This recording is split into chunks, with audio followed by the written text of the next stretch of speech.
Well, Gareth, you've had 2 disappointing results on the last 2 Saturdays. How's this week been, the response you've seen from you know what, it's not unexpected, you know.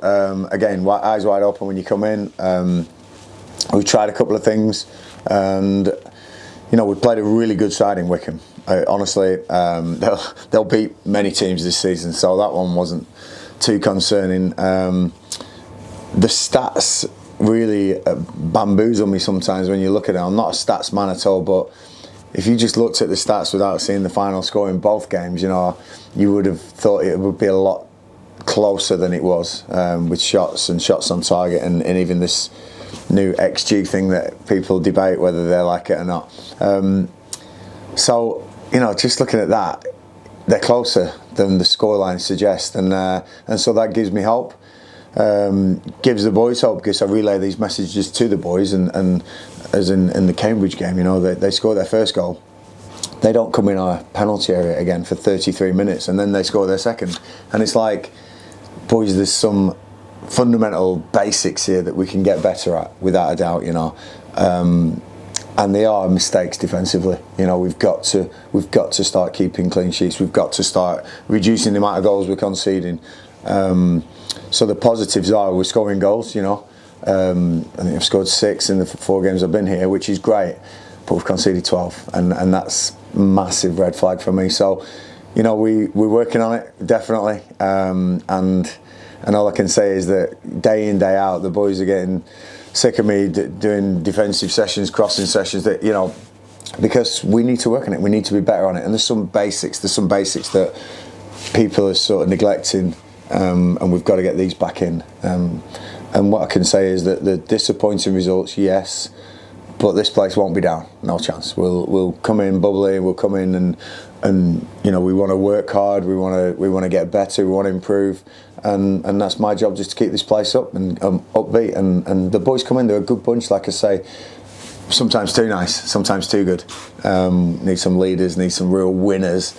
There are winners in the group, but I just need them to come out now of that group and start, you know, really believing that we can go to places like Wigan and get a result. Yeah, the beauty of football is there's always another game around the corner, isn't there? And another opportunity this weekend. Your thoughts about going to Wigan, who clearly had a great result at Bolton last weekend? Listen, they're a decent side, you know. Asgard is a player of immense quality. You know, he's definitely destined to big things in football. We can see that. You know, his name's been knocking about with links with some big teams, and they're very good. You know, on the break especially. So we've got to make sure that we're solid. We've got to make sure that we go into that game believing that we can, you know, keep them at bay, because we do score goals, we make chances, we create stuff, and that's really good. So yeah, obviously away from home, always tough, but we've got to start picking some points. That we've got to start.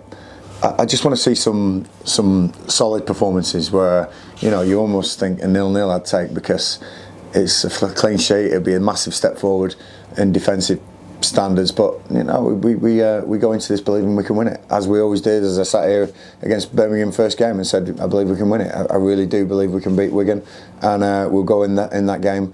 And that's the start of the busy Christmas period now. We want to pick up some points in this period.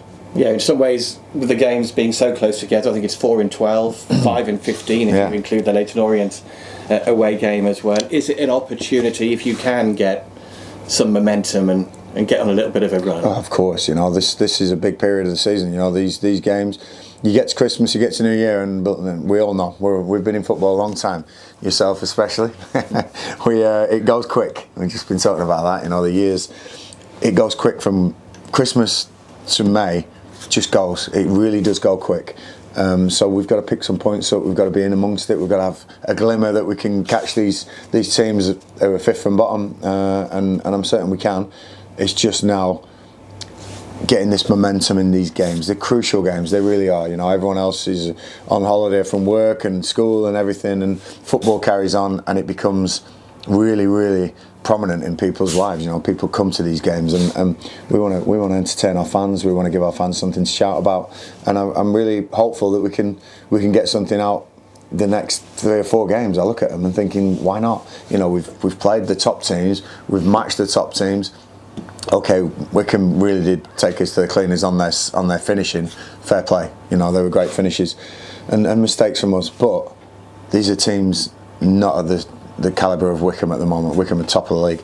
These are teams that are beatable on their day. They're good teams, but it's up to us now to make them not have their day, and we want our day, and that's got to come. It really has. And I don't want to sit here after the Christmas period with no points out of them runs. It's obviously tough. You come in and you're trying to change things, but this 4 games is big for me. Yeah.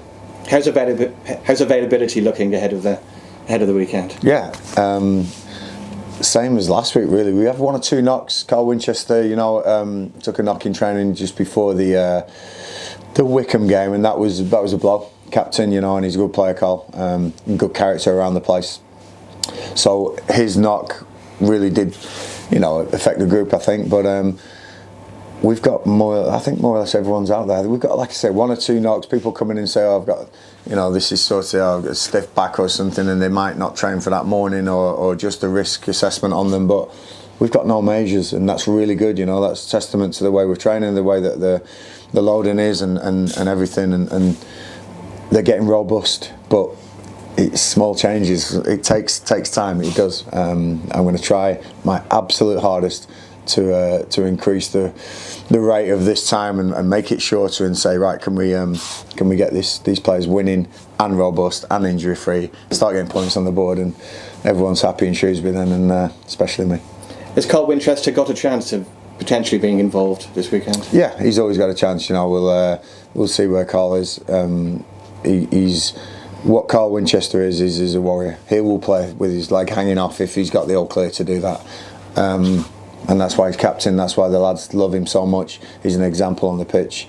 So hopefully we'll see Carl today. It's 2 days before the game. We'll see where he is, and so he's got 48 hours now to try and make some recovery to get in the team.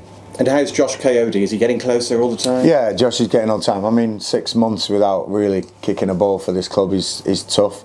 Even tougher when he's a lone player, because you bring lone players into play. And again, building his fitness up is going to be key.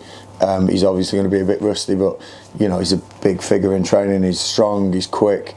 Josh has been brought here obviously for reasons that we haven't got some of those attributes in some of the other players, and unfortunately we just haven't seen him. It's just sort of typical of our first half of the season that we bring a lone player in and he plays less than 15 minutes all season, and that's tough to swallow, and the reasons for it, but it's just a little bit of rotten luck there, and hopefully Josh will be figuring in these upcoming games. Not long now until the January transfer window opens. I'm sure you're going to get fed up of questions about this over the next few weeks. Have you got a list of targets you're looking at and hoping to bring in almost as soon as the opportunity presents itself? Absolutely. Every manager will have a list. Every manager will be looking at players. And all I will say is that you say that accessibility and availability, there's a lot of factors into that.